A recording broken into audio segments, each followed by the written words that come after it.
দেখেন ভাই দেখেন, বগুড়ার দই এমন স্বাদ, দই খাওয়ার পরে মনে হচ্ছে যে মাংসটাও খেয়ে ফেলবে সেটি। এটা হচ্ছে ভাইপোর এই অবস্থা। স্বাদ।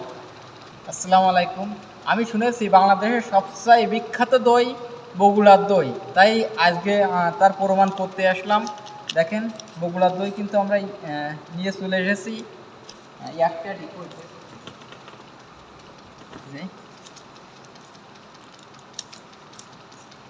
বগুড়ার দই নাকি বাংলাদেশের সর্ব উচ্চ স্তরে আছে, তাই আজকে আমরা প্রমাণ করতে এসেছি। দেখেন আমাদের কিভাবে প্যাকিং করে দিছে। এই তো, ও অসাধারণ! এটা কিন্তু বগুড়ার দই, তাই তো? হ্যাঁ, হ্যাঁ হ্যাঁ, বগুড়ার দই। দেখেন একটু দেখাও ভালো করে।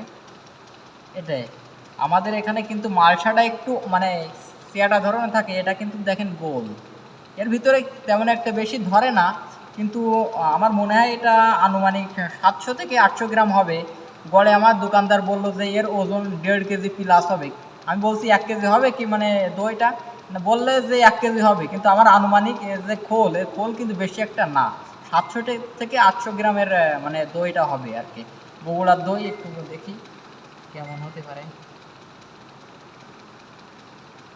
না আসলে বগুড়ার দই তো অস্থির, মানে অসাধারণ। বাংলাদেশের আজকে শুনেছি যে বাংলাদেশের সবচেয়ে বিখ্যাত দই হলো বগুড়ার দই, তা আজকে প্রমাণ করার জন্য কিনে আনলাম আমি আর আমার এই ভাইপো।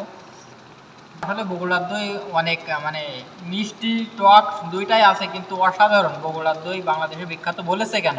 আসলে আপনারা যদি কখনো না খেয়ে থাকেন তাহলে অবশ্যই একদিন না একদিন বগুড়ার দই খাবেন। আসলে দেখেন এই যে ভেতরে, আর ভাইবার কাছে জিজ্ঞেস করি যে কেমন বগুড়ার দই। ভাইবো কেমন লাগতেছে? অসাধারণ কেমন লাগতেছে? অসাধারণ। অসাধারণ লাগতেছে। দেখেন আমার ভাইবো কিন্তু গামলায় নিছে। দেখেন আর আমি কিন্তু এতে দেখেন বগুড়ার দই ভালো লাগতেছে।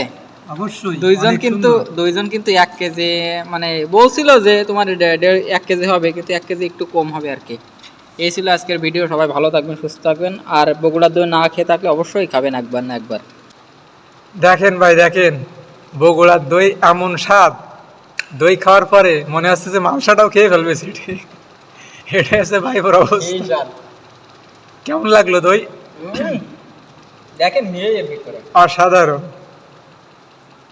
বন্ধুরা, আপনারা যদি না খেয়ে থাকেন অবশ্যই একদিন ট্রাই করে দেখবেন, ভুলতে পারবেন না। সেই স্বাদ। এত পরিমাণে টেস্ট, আপনি মালসার সাথে সাথে আপনার আঙ্গুলও চেটে খেয়ে ফেলবেন। কিছু নেই।